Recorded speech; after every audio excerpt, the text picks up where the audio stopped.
Imagine a man so rich that when he traveled through cities, gold literally lost its value. Imagine a king so wealthy that even today's billionaires like Elon Musk, Jeff Bezos, and Bill Gates combined would look small in front of him. This is not a myth. This is not a movie scene. This is a real story from history. And by the end of this video, you'll understand why historians say no human being will ever be this rich again. This is the story of the richest man who ever lived, Mansa Musa. In the year 1312 in West Africa, there existed a powerful empire known as the Mali Empire. It was larger than most of Europe at that time and sat on some of the richest lands on Earth. At the center of this empire stood a calm, intelligent ruler named Mansa Musa. He wasn't loud or dramatic, but under his rule, something unbelievable happened. Nearly half of the world's known gold supply was under his control. Half of the world's gold belonged to one man. Historians still struggle to calculate how rich Mansa Musa really was. Modern billionaires like Elon Musk are worth around $250 billion, and Jeff Bezos around $200 billion. But Mansa Musa's wealth is estimated anywhere between $400 billion to over $1 trillion in today's money. Even that number feels wrong because how do you calculate ownership of entire gold mines, cities, trade routes, and economies? He didn't just own money. Money itself moved because of him. In 1324, Mansa Musa decided to go on Hajj, the pilgrimage to Mecca. But this was no ordinary journey. He traveled with nearly 60,000 people, including soldiers, officials, and servants.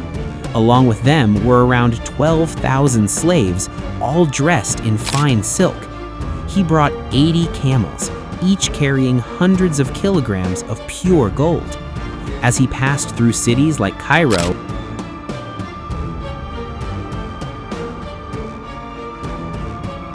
after Mansa Musa returned from his legendary journey, his empire did not weaken, it became even stronger. The world now knew his name. Traders, scholars, and rulers from distant lands wanted access to the Mali Empire, not just for its gold, but for its stability and knowledge. Mansa Musa used this global attention wisely. Instead of wasting his wealth on luxury, he began strengthening the foundations of his empire. He expanded trade routes across Africa, connecting the Sahara to the Mediterranean. Gold, salt, ivory, and knowledge moved freely through Mali. Cities flourished, markets grew richer, and Mali became one of the most organized and respected empires of its time. Under Mansa Musa's leadership, wealth was not hidden, it was circulated to build power and unity.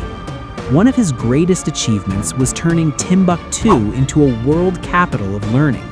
Libraries were filled with thousands of manuscripts. Universities attracted scholars from Arabia, Africa, and Europe. Subjects like mathematics, astronomy, law, and medicine were taught centuries before many parts of the world had formal education systems. Mansa Musa understood that gold could disappear, but knowledge would last forever. As years passed, Mansa Musa ruled not with fear, but with wisdom. He listened to advisors. Before this video ends, take a moment to think about this. In a world where billionaires rise and fall every decade, Mansa Musa's wealth still stands untouched by time. If stories like this make you see history differently, then you're in the right. After returning from his journey, Mansa Musa was no longer just a king, he had become a legend. Wherever his name was spoken, people talked about gold, wisdom, and justice. Mali was no longer just an empire, it had become the center of the world. Mansa Musa did not keep his wealth only for himself. He used it to build mosques, schools, libraries, and universities. The city of Timbuktu became a place of knowledge, where scholars came from faraway lands to learn and teach. Mansa Musa believed that wealth has no value unless... Before this video ends, take a moment to think about this. In a world where billionaires rise and fall every decade, Mansa Musa's wealth still stands untouched by time. If stories like this make you see history differently, then you're in the right.